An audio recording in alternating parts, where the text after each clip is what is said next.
An Israeli activist group has accused the military of employing a policy of indiscriminate fire that resulted in the deaths of hundreds of Palestinian civilians during last year's Gaza war. Breaking the Silence said the rules of engagement during the 50-day conflict were the most permissive it had seen. It published testimonies of soldiers, one of whom said they were ordered to shoot to kill any person they saw. The military said the group had failed to provide any proof of its claims. The fighting between Israel and Palestinian militants in Gaza left a total of at least 2,189 Palestinians dead, including more than 1,486 civilians, according to the UN.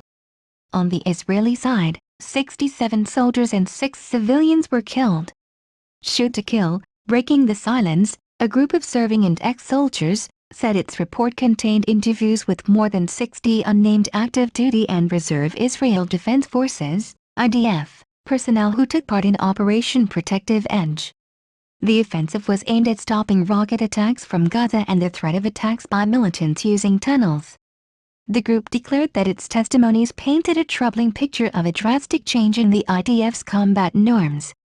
Guiding values, such as the principle that soldiers use the minimum amount of force necessary, were devalued and discarded, it added.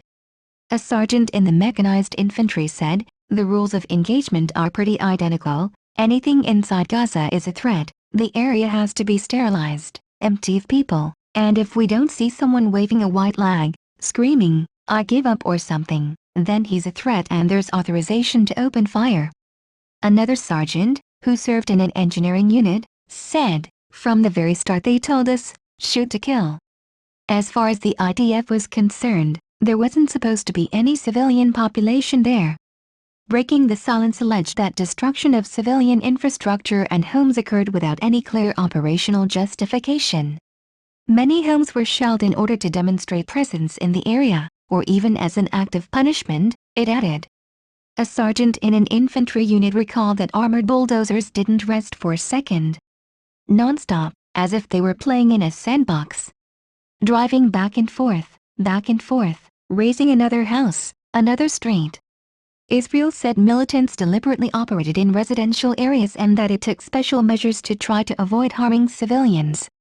Investigations, the director of Breaking the Silence, Yuli Novak, said there was a broad ethical failure in the IDF's rules of engagement.